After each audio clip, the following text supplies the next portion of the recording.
Hi, I'm Shelley Treacher from bristolcounselling.co.uk.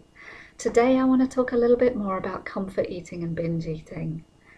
Because since the lockdown began, I've seen posts every single day about how we're eating too much.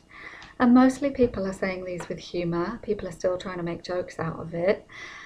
But for a section of the population, they're not really that funny. There's a huge amount of shame involved in overeating if you're in the habit of it. So it's really for those people that I want to make this video.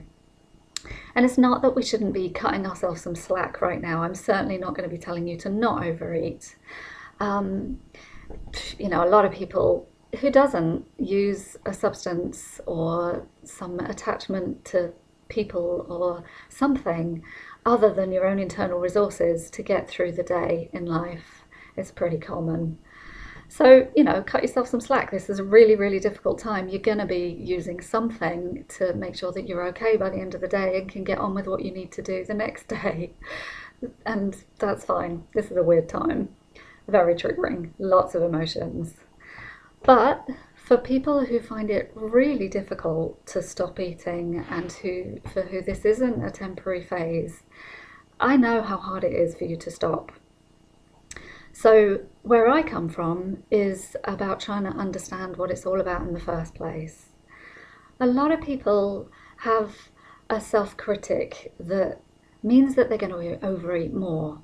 So, most people come to me with the sentence, something like this, if only I could lose weight, I would look better and my life would be much better.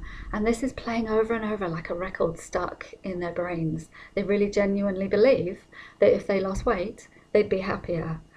But actually, the opposite, the other way around, if you reverse all of that, is really the truth as far as I'm concerned.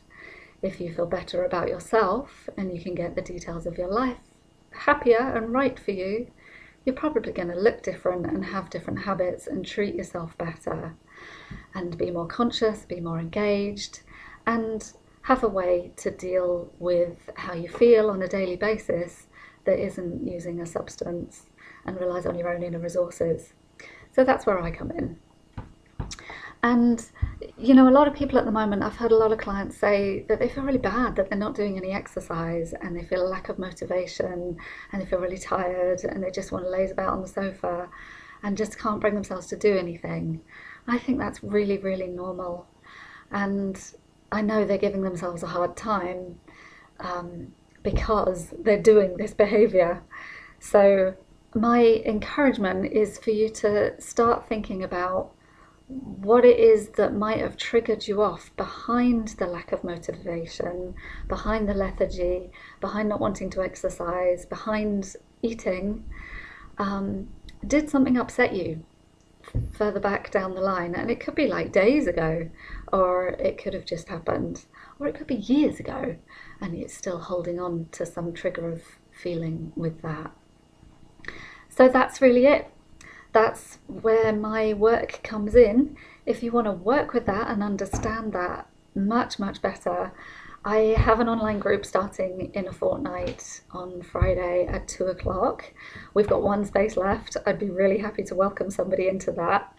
And then I'll be running it again. So if you missed the boat there, please get in touch. We'll work something out. And really, just to repeat it, it's to start thinking about what was going on for you, what that might have upset you, that might have frightened you, that might have reminded you of something that hurt you in the past. When you feel lethargy or when you eat, just trace it back, trace the steps back. What were you thinking just before it all happened?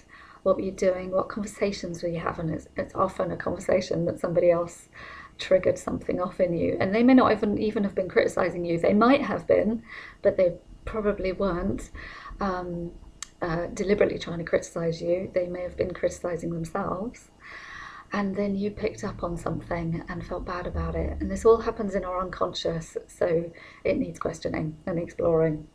Anyway, that's it. Before I repeat myself, I'd love to help you. Please be in touch. Bye.